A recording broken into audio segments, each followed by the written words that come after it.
For as long as there's been life, there's been the art of hiding in plain sight. Nature has absolutely perfected camouflage. It's the ultimate visual trick. But what happens when we challenge an AI, an artificial intelligence, to beat nature at its own game? Go on, take a good look at this picture. Somewhere in all that detail, there's an animal perfectly blended in. It's a real challenge for our eyes, right? And for the longest time, it was a nearly impossible challenge for a computer. But that is all starting to change. All right, let's get into it. In the world of computer vision, this specific puzzle has a name. It's called Camouflaged Object Detection, or COD for short, and you can think of it as playing the world's hardest game of Where's Waldo? So the goal here isn't just to spot the object. No, it's to trace its exact outline, even when that object is doing everything it possibly can to just disappear. And this is notoriously difficult, mainly because camouflage is specifically designed to fool visual systems, including our own. Essentially, camouflage uses two main tricks, two main villains, if you will. First, you've got intrinsic similarity. That's when the object is basically wearing the same outfit as the background, same colors, same patterns. And second, there's edge disruption. This is what breaks up the object's silhouette, making it almost impossible to tell where the creature stops and the background starts. For an AI to win, it has to defeat both. So if we know the problem, why has it been so incredibly hard for AI to solve? Well, as it turns out, the entire old school strategy had a huge fundamental flaw. This quote from the research paper really just hits the nail on the head. For years, programmers tried to teach AI to find camouflaged things by making it think like a human. But that's a bit like trying to figure out a magic trick by watching the person in the audience who's being fooled. It's never gonna work. These older models, they were often called bio-inspired. And what that means is they would try to search an image, kind of like our eyes do, scanning the scene.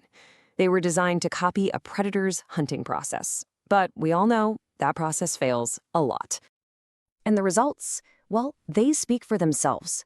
The old AI models would often just give back this blurry, uncertain blob where an animal might be, or they'd only catch a piece of the object, totally missing the full picture. And sometimes, they would just miss the object completely. But then a new model came along and decided to just throw that entire playbook out the window. Instead of trying to imitate a flawed system, it created a whole new way of seeing. It's called FETR. That stands for F-E-T-U-R. Decomposition and edge reconstruction, and its approach is totally different. FETR doesn't try to copy a predator's eyes. Instead, it acts more like a forensic investigator, breaking the image down into tiny clues that nobody else can see. So here's the philosophy, and this is the crucial point. First, stop trying to copy human vision. It's the thing being fooled. Second, break the image apart into its core components, its textures, and its colors. And third, instead of just finding the object's outline, actively rebuild it. It's a direct attack on those two villains we talked about, similarity and edge disruption. Okay, so let's dig into that a little bit. How in the world does FETR actually pull this off? Well, it uses two incredibly clever tactics. It's a two-pronged attack. First, it decomposes the image, breaks it down to find all those subtle, hidden clues that separate the object from the background. Then, once it has a rough idea of what it's looking for, it moves to step two, meticulously reconstructing the object's edges to get a perfectly crisp outline. So think of this first tactic like a super sophisticated audio equalizer, for your stereo, but for an image. It uses this thing called wavelet decomposition to split the picture into different frequency bands. The high-frequency band holds all the tiny texture details, while the low-frequency one has all the broad color information. By pulling them apart, FETR can crank up the volume on those faint signals that give the camouflaged object away. The second tactic is kind of like hiring a specialist artist whose only job is to draw perfect lines. So while the main AI is trying to find the object, FETR runs this whole separate process that is dedicated entirely to learning what a clean, complete edge is supposed to look like. This specialist skill then helps the main AI define the object's shape with incredible precision. Okay, so we've got a new philosophy and some really clever tactics. But the big question is, does it actually work any better? Let's see how this new strategy stacks up against the old guard. Well, the numbers do not lie. On a standard data set for this kind of thing, the previous state-of-the-art model scored a 0.779 for accuracy. Fetter, it came in at 0.809. And let me tell you, that is not just a small step forward, that's a huge leap in performance. And here's the real kicker. What's most impressive is that Fetter gets this much better performance while actually being more efficient. This chart shows it all. It gets a way higher accuracy score, but it requires less computational power to do it. It's working smarter, not just harder.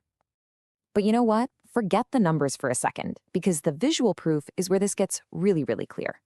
So here's an attempt from a previous top-of-the-line model to find a camouflaged snake. Just notice how it's kind of vague, a bit splotchy, and totally incomplete. And now, here is what Fetter found in the exact same image. Bam! It is a perfect outline. The difference is just night and day. There's no ambiguity, no blurriness, just a clean, confident detection. And this isn't a one-time thing. It holds true across the board. Here's another example. An older AI trying to find this camouflaged dog. And again, you can see it only gets part of the shape, creating this confusing, incomplete mask. And once again, here's Fetter's result. The outline is just crisp, complete, and perfectly accurate. This really shows a whole new level of understanding what's in the image. So why does all this matter? Well, the point is that this is about way more than just finding hidden animals. This breakthrough shows that for really complex problems, trying to copy a flawed system is not the answer. Breaking the problem down, deconstructing it, that's the answer. This tech could have huge real-world applications, from spotting tiny, hard-to-see tumors in medical scans, to finding hairline cracks in jet engines, or even identifying pests in a field before they can destroy a crop. This massive leap forward really pushes the boundaries of what AI can perceive. And it leaves us with a really fascinating question. If AI can now reliably see things that are literally designed by nature to be invisible, what other hidden problems in science, in medicine, in industry